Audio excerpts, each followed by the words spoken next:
नमस्कार, India news देख रहे हैं आप और मैं हूं आपके साथ तो सचिन दुबे। शुरुआत करते हैं फटाफट खबरों की। देश में कोरोना मामलों में लगातार गिरावट दर्ज की जा रही है। 24 घंटे में 1,01,159 केस आए सामने, 2,444 मरीजों की मौत हुई। दूसरी लहर के बीच अब देश में एक्टिव केस 13 लाख से भी ज्यादा। कोरोना मरीजों के ठीक होने के रिकवरी रेट में बढ़त देखी गई। 24 घंटे में 1,73,000 मरीज रिकवर हुए। महाराष्ट्र में कोरोना के केस लगातार कम हो रहे हैं। एक दिन में महाराष्ट्र में कोरोना के 12,557 नए मरीज मिले, जबकि 14,000 कोविड मरीज ठीक हुए। 618 मरीजों की जान चली गई। 24 घंटे में दिल्ली में 381 से अधिक मामले आए सामने। 3400 मरीजों ने दम तोड़ दिया। दिल्ली में अब 6,000 से भी अधिक केस एक्टिव हैं। प्रदेश में 24 घंटे में कोरोना के मामले 654 आए सामने। 48 मरीजों ने गंवाई अपनी जान। 1483 मरीज कोरोना से रिकवर भी हुए।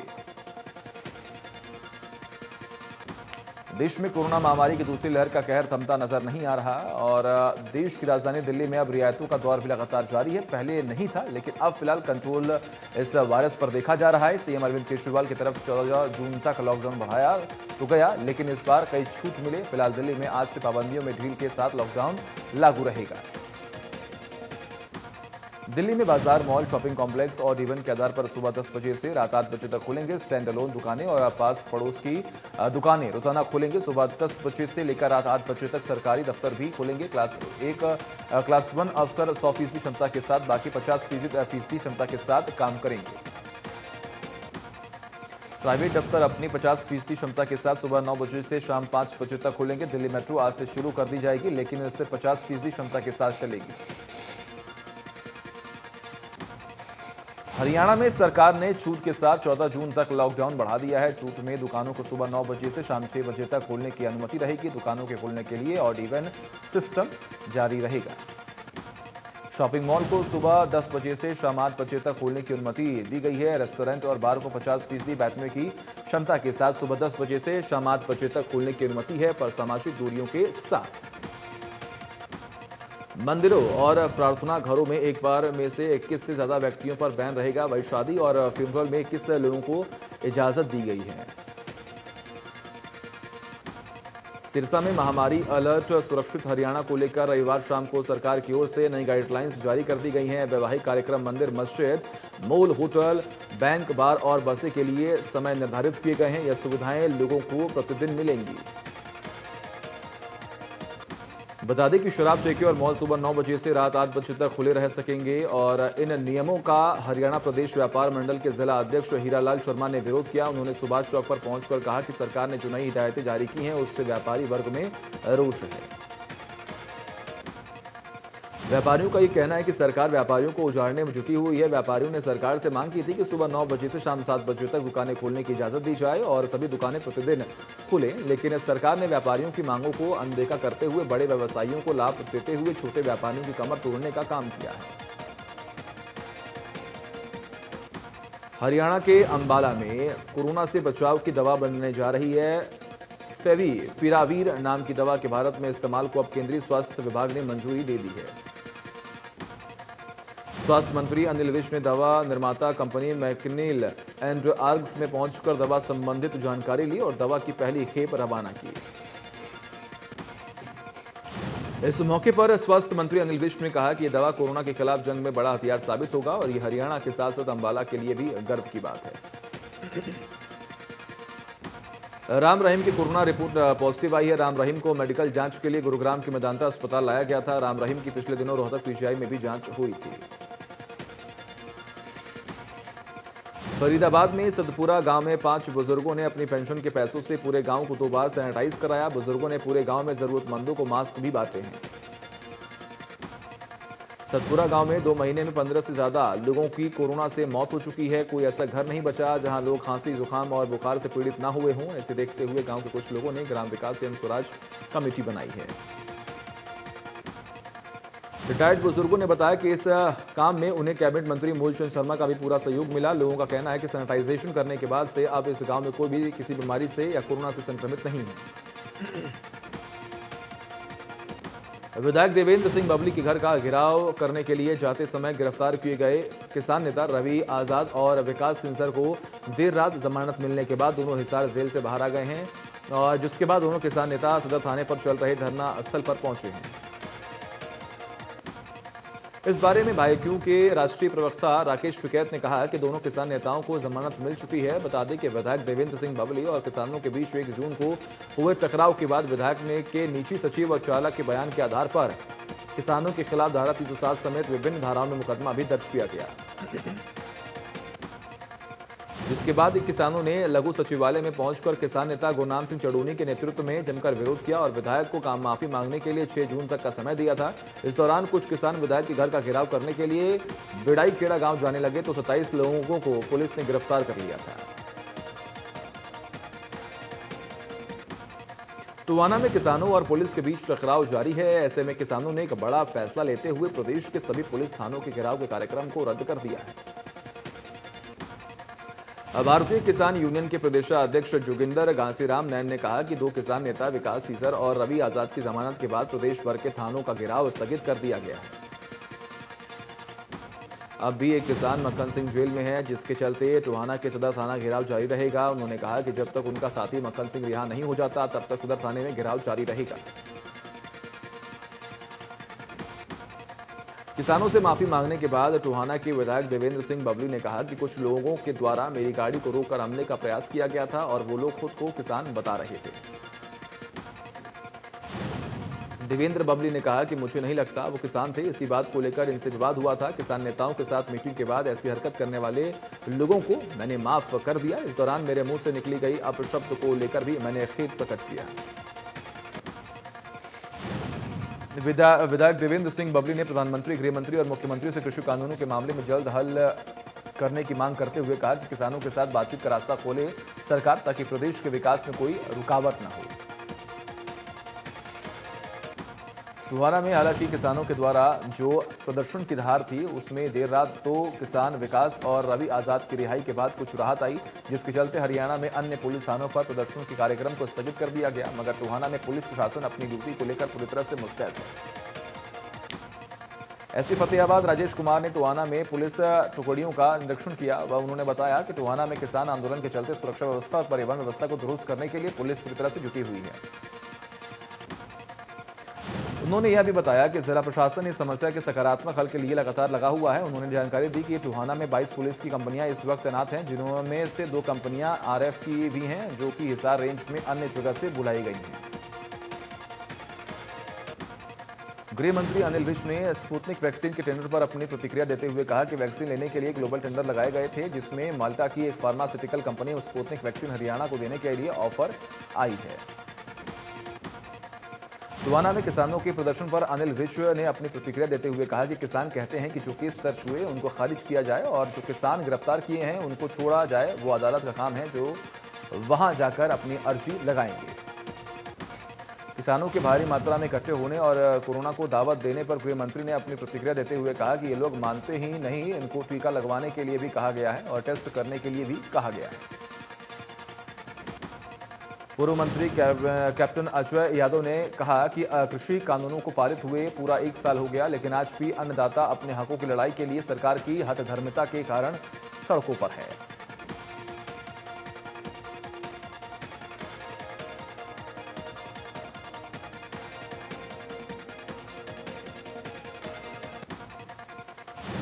और वही कांग्रेस के प्रदेश प्रभारी विवेक बंसल ने केंद्र पर हमला बोलते हुए कहा कि सरकार की आधी अधूरी तैयारियों और व्यवस्थाओं के कारण कोविड के चलते हजारों लोगों ने दम तोड़ दिया है।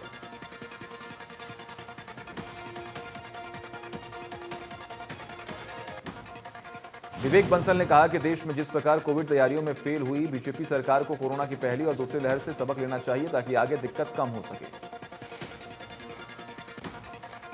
गुरुग्राम की बिगड़ती अर्थव्यवस्था और लोगों की अपील पर बीजेपी युवा नेता नवीन गोयल ने आर्थिक तौर पर लोगों की मदद करने का निर्णय लिया है। जगह जगह जाकर नवीन गोयल और उनकी टीम लोगों को राशन बांटकर आर्थिक तौर पर जिस तरह की मदद हो सके मदद करके उनका हौसला रखने की बात कही। नवीन गोयल गुरुग्राम वासियों से अपील की जिस तरह से भी हो सके आपस में एक दूसरे की मदद के लिए आगे आए। वहीं गुरुग्राम राजीव नगर के लोगों ने नवीन गोयल का शुक्रिया अदा किया। सांसद नायब सैनी ने किसान नेता राकेश टिकैत पर जमकर हल्ला बोला। कहा कि उनके पिता इस बात के लिए संघर्षरत थे कि किसानों को फसल बेचने की आजादी मिले, लेकिन राकेश टिकैत अपने पिता के पद चिन्हों से भटक गए हैं। सांसद नायब सैनी ने कहा कि अगर किसी को सरकार का कोई फैसला सही नहीं लगता तो उसका विरोध जनता में जाकर लोकतांत्रिक तरीके से करे, ताकि जनता उस फैसले पर सही या गलत का निर्णय ले सके। नायब सैनी ने कांग्रेस पर जुबानी हमला करते हुए कहा कि कांग्रेस ने हमेशा देश को कमजोर करने का काम किया है, और जबकि विपक्ष को जो जनहित के लिए सही फैसला है उसका समर्थन करना चाहिए।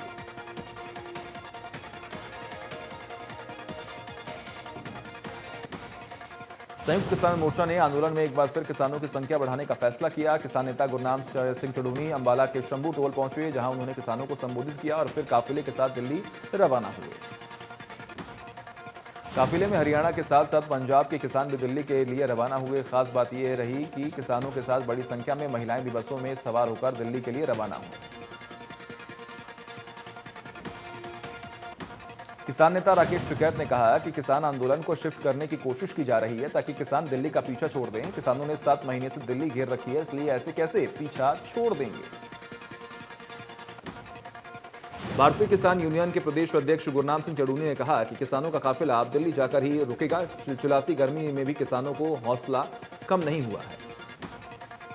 राकेश टिकैत और गुरनाम सिंह के 2 फाड़ होने पर उन्होंने कहा कि हम 2 फाड़ नहीं हुए हैं। सरकार हमसे पंगा लेकर देख ले, पता चले जाएगा। सरकार हम लोगों पर जितनी ज्यादती करेगी उतना आंदोलन हमारा तेज होगा। आम आदमी पार्टी हरियाणा के सह प्रभारी और राज्यसभा सांसद सुशील गुप्ता के नेतृत्व में बाड़ोड़ा हलके में पंचायती चुनाव बड़ी ही मजबूती के साथ लड़ेगी। बादली के कांग्रेस विधायक कुलदीप वत्स की टीम ने करीब 25,000 जरूरतमंदों के पास राशन पहुंचाया। मौजूदा समय में आए 3 दिन विधायक कार्यालय में जरूरतमंदों को राशन किट दिए जाने का क्रम जारी है। करनाल की सामाजिक संस्थाओं ने नगर निगम के साथ मिलकर कोरोना से मरने वाले लोगों के नाम पर शमशान घाट पर पौधा लगाया और 11 अस्थियां को हरिद्वार में गंगा में प्रवाहित करने के लिए रवाना हुए। सिरसा में पर्यावरण प्रेरणा संस्था के सदस्यों ने किया प्रदर्शन। जगदेव चौक से सुभाष चौक तक निकाला रोष मार्च। हाथों में पर्यावरण बचाओ संबंधित बैनर लेकर लोगों को जागरूक किया गया। पेड़ों की होने वाली कटाई को रोकने के लिए उच्चतम न्यायालय के न्यायाधीश, प्रधानमंत्री और राष्ट्रपति के नाम ज्ञापन भी सौंपा गया। दरोंडा के निजी स्कूल कोरोना आपदा को अवसर पर बनाने में लगे हुए हैं। स्कूल बंद होने के बावजूद निजी स्कूल मालिक छात्रों से न सिर्फ पूरी फीस वसूल रहे हैं बल्कि कई तरह के फंड्स भी ले रहे हैं। निजी स्कूलों की इन लूट खसूट की नीतियों और जोर जबरदस्ती फीस वसूलने के खिलाफ अभिभावक एकता मंच ने मोर्चा खोल दिया है। डीजी ने अचानक यमुनानगर जिला जेल का दौरा किया। इस दौरान उनके साथ डीआईजी, पुलिस अधीक्षक, जिला जेल सुपरिटेंडेंट भी मौके पर मौजूद रहे। डीजी ने अपनी मौजूदगी में पुलिस कर्मचारियों से सभी बैंकों की तलाशी करवाई। इसके अलावा जेल में व्यवस्थाओं को देखा। जेल अधीक्षक ने बताया कि जेल में नियमों के मुताबिक वैक्सीन लगाई जाएगी। हिसार के पटेल नगर बाजार में उस वक्त अफरा तफरी का माहौल बन गया जब रविवार देर शाम एक मिठाई की दुकान के सामने एक युवक को 3 अन्य युवकों ने देरदार हथियारों से हमला कर उसकी हत्या कर दी। सूचना मिलने पर पुलिस मौके पर पहुंची, जांच जारी। युवक पर हमले की पूरी घटना सीसीटीवी कैमरे में कैद हो गई। घटना की गंभीरता को देखते हुए मौके पर हिसार पुलिस कप्तान बलवान सिंह राणा भी मौके पर पहुंचे। जानकारी के अनुसार पटेल नगर निवासी अमित उर्फ शुकंडी एक मामले में जमानत पर आया हुआ था। रविवार शाम को वह पटेल नगर बाजार में रेहड़ी के पास खड़ा था। उस दौरान वहां 3 युवक हथियारों सहित आए और उनमें से एक युवक ने अमित पर तेजर हथियार से हमला किया। इसके यह आरोपी वहां से भागने में सफल हो गया। घायल अमित भागते हुए बाजार की तरफ आया, लेकिन अन्य दोनों आरोपी अमित के पीछे पीछे आए और अमित भागते हुए सड़क पर गिर गया तो 2 अन्य हमलावरों ने उसे तेजर हथियारों से मारा और फिर उसे अधमरा कर दिया। भिवानी के गांव सिरसा खोगड़ा में दवाइयों को नष्ट करने के मामले में हुए वीडियो वायरल के ऊपर कार्रवाई करते हुए सीएमओ ने रैपिड रेस्पॉन्स टीम का गठन किया है। अधिकारियों कर्मचारियों को शामिल किया गया। दरअसल सब सेंटर सिरसा खोगड़ा में कर्मचारियों ने एक्सपायरी डेट की दवाइयों के साथ नॉन एक्सपायरी डेट की दवाइयों को भी नष्ट करने का प्रयास किया, जिस पर कार्रवाई करते हुए टीम को मौके पर भेजा गया। घटना की जांच में ड्रग कंट्रोलर को भी शामिल किया गया। जांच की रिपोर्ट आते ही दोषी कर्मचारियों के खिलाफ सख्त कार्रवाई की जाएगी। जांच पूरी होने तक सब सेंटर के सभी कर्मचारियों को तुरंत प्रभाव से निलंबित कर दिया गया।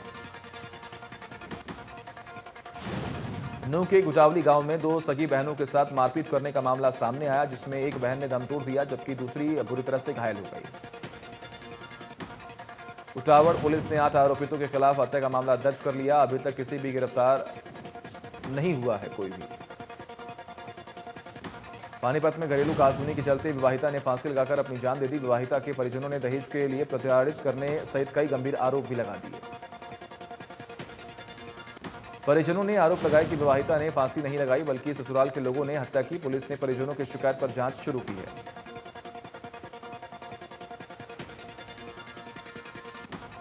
नूह खेड़ा खलीलपुर गांव में आसिफ हत्याकांड मामले में पुलिस को एक और बड़ी कामयाबी मिली। आसिफ हत्याकांड में संलिप्त और 2 मुख्य आरोपी को एसआईटी टीम ने गिरफ्तार कर लिया है। दोनों आरोपी आसिफ की हत्या के बाद से फरार थे। आरोपियों को पुलिस ने कोर्ट में पेश किया, जिसके बाद 3 दिन की रिमांड पर भेजा गया है। पलवल के गांव कुदावली में दहेज की मांग पूरी नहीं होने पर ससुराल वालों ने 22 वर्षीय विवाहिता को पीट कर मौत के घाट उतार दिया। उटावड़ थाना पुलिस ने मृतका की मां की शिकायत पर पति सहित 8 नामजद आरोपियों के खिलाफ मामला दर्ज कर पोस्टमार्टम के बाद शव परिजनों के हवाले कर दिया। कुरुक्षेत्र में घरेलू कलह के चलते कलयुगी बेटे ने पिता की गला रेतकर हत्या कर दी है। पत्नी की शिकायत पर किया बेटे के खिलाफ हत्या का मामला दर्ज कर लिया गया। घरेलू कलह के चलते एक युवक ने अपने पिता पर तेजधार हथियार से हमला करके उसे गंभीर रूप से जख्मी कर दिया। निजी अस्पताल में इलाज के दौरान मौत हो गई। पंचकुला में बड़े भाई ने अपने छोटे भाई को गोली मारकर उसकी हत्या कर दी। हत्या के पीछे मामूली विवाद बताया जा रहा है। पुलिस मौके पर पहुंचकर जांच में जुटी हुई है। रोहतक में शराब की बोतल सिर में मारकर पूर्व सैनिक की हत्या कर दी गई। होटल के कमरे में बेड के नीचे पूर्व सैनिक का शव मिला। मृतक महम का रहने वाला था। बिजली विभाग के क्लर्क के पद पर कार्यरत था और अपने दोस्त के साथ होटल में रुका हुआ था। मृतक के दोस्त पर ही हत्या का शक जताया जा रहा है। आरोपी ने होटल से बाहर आकर होटल मालिक को फोन कर झगड़ा होने की जानकारी दी। पुलिस मामले की तफ्तीश में जुटी हुई है। रोहतक की जनता कॉलोनी में टीचर ने घर के बाथरूम में रस्सी से फंदा लगाकर अपनी जान दे दी। मामले की सूचना पर शिवाजी कॉलोनी पुलिस मौके पर पहुंची और जांच पड़ताल शुरू की। पुलिस का ये कहना है कि मृतका के मायके पक्ष के लोगों ने ससुराल पक्ष के लोगों पर दहेज के लिए तंग करने का आरोप लगाया। 7 लोगों के खिलाफ केस दर्ज कर लिया गया। जांच की जा रही है। सोनीपत में 67 वर्ष का बुजुर्ग राजकुमार वर्मा ट्रैफिक व्यवस्था को सुचारू रूप से चलाने में पुलिस के साथ कंधे से कंधा मिलाकर कार्य कर रहा है। पब्लिक हेल्थ डिपार्टमेंट से रिटायर होने के बाद बुजुर्ग पिछले 1 दशक से ट्रैफिक जवानों के साथ मिलकर निःशुल्क तौर पर ट्रैफिक को सुचारू रूप से चलाने के लिए पुलिस का सहयोग कर रहा है, जिसके बदले में वो कोई भी खर्च नहीं देता है। हिमाचल मुख्यमंत्री जयराम ठाकुर ने नई दिल्ली में केंद्रीय गृह मंत्री अमित शाह से मुलाकात की। अमित शाह ने राज्य में टीकाकरण अभियान के लिए प्रदेश सरकार के प्रयासों की सराहना की। वैक्सीन उपलब्ध कराने के लिए जताया केंद्र का आभार। इस अवसर पर मुख्यमंत्री जयराम ठाकुर ने पर्याप्त संख्या में वैक्सीन खुराक उपलब्ध करवाने और महामारी से लड़ने के लिए राज्य को लिक्विड ऑक्सीजन संयंत्र स्वीकृति करने के लिए केंद्र सरकार का आभार व्यक्त किया। भाषा विवाद पर राहुल गांधी ने ट्वीट किया कि दूसरी लैंग्वेज की तरह मलयालम भी भारतीय भाषा है। दिल्ली के अस्पताल ने आदेश दिया था कि सभी नर्सिंग स्टाफ सिर्फ हिंदी या अंग्रेजी में बात करेंगे, बाकी भाषा में बात करने पर कार्रवाई के लिए तैयार रहें। देश में कोरोना की दूसरी लहर के चलते सरकार के जीएसटी कलेक्शन में कमी आई है। इसकी बड़ी वजह पूरे महीने अधिकतर राज्यों में लॉकडाउन का रहना है। हालांकि मई में भी सरकार के जीएसटी संग्रह 1 लाख करोड़ रुपए से ऊपर है। सरकार का ग्रॉस जीएसटी संग्रह मई 2021 में 1,02,709 करोड़ रुपए रहा। इसमें केंद्रीय जीएसटी की हिस्सेदारी 17,592 करोड़ रुपए, राज्यों का जीएसटी संग्रह 22,653 करोड़ रुपए और इंटीग्रेटेड जीएसटी संग्रह 53,199 करोड़ रुपए रहा है। सरकार के इंटीग्रेटेड जीएसटी कलेक्शन में आयात पर लगने वाले जीएसटी से कमाई 26,002 करोड़ रुपए रही। हालांकि सरकार ने कोविड-19 से जुड़ी विभिन्न राहत सामग्रियों पर इस अवधि में आईजीएसटी से छूट प्रदान की है। आयकर विभाग टैक्स पेयर्स की सुविधा लिए सोमवार यानी आज से अपना नया ई फाइलिंग पोर्टल लॉन्च करने जा रहा है। अब इनकम टैक्स रिटर्न, आईटीआर दाखिल करने समेत दूसरे सभी जरूरी काम विभाग के नए पोर्टल में। इसमें कई फीचर्स मौजूद होंगे जिससे काम तेजी से किया जा सकेगा। इसमें इनकम टैक्स रिटर्न की तत्काल प्रोसेसिंग शुरू होगी और रिफंड की प्रक्रिया भी तेज होगी। केंद्रीय प्रत्यक्ष कर बोर्ड यानी कि सीबीडीटी का मकसद नई ई फाइलिंग पोर्टल के जरिए करदाताओं को सुविधा प्रदान करना, एक आधुनिक और बिना रुकावट की सेवा मुहैया कराना है। कोरोना महामारी और महंगाई के बीच शेयर बाजार हरे निशान में आने से ग्राहकों को राहत मिलती दिख रही है। सेंसेक्स 131 अंक की तेजी के साथ खुला है। सरकारी तेल कंपनियों ने आज यानी सोमवार के पेट्रोल डीजल के दाम जारी कर दिए। घरेलू तेल कंपनियों ने सप्ताह के पहले दिन पेट्रोल और डीजल दोनों ही ईंधन के दाम में बढ़ोतरी की है। राष्ट्रीय राजधानी में पेट्रोल 28 पैसे प्रति लीटर और डीजल 27 पैसे प्रति लीटर महंगा हुआ है। और वही लगातार दूसरे दिन पेट्रोल डीजल की कीमतों में इजाफा हुआ। दिल्ली में पेट्रोल 95 रुपये 31 पैसे प्रति लीटर, तो वही डीजल 86 रुपये 22 पैसे प्रति लीटर महंगा हुआ। और आपको बता दें कि एक दिन पहले यानी रविवार को पेट्रोल के रेट 27 पैसे प्रति लीटर और डीजल के भाव 29 पैसे प्रति लीटर बढ़े थे। घरेलू बाजार में पिछले एक सप्ताह यानी 1 जून से 6 जून तक 3 बार पेट्रोल डीजल की कीमत में इजाफा हो चुका है। पेट्रोल डीजल के दाम 6 जून को बढ़े थे। टीम इंडिया इंग्लैंड के साउथहैम्पटन में होने वाले वर्ल्ड टेस्ट चैंपियनशिप के फाइनल की तैयारियों में जुटी हुई है। साउथहैम्पटन में आइसोलेशन पीरियड पूरा करने के बाद भारतीय टीम के कुछ खिलाड़ी प्रैक्टिस सेशन में जुड़ चुके हैं। टीम इंडिया के स्टार ऑलराउंडर रविंद्र जडेजा रविवार को पहली बार फाइनल के लिए अभ्यास करते हुए नजर आए। जडेजा की कुछ तस्वीरें सामने आई जिसमें वह गेंदबाजी करते दिख रहे हैं। भारत और न्यूजीलैंड के बीच WTC फाइनल 18 से 22 जून तक खेला जाएगा। भारतीय क्रिकेट टीम 3 जून को लंदन में लैंड करने के बाद इंग्लैंड में बायो बबल में प्रवेश किया।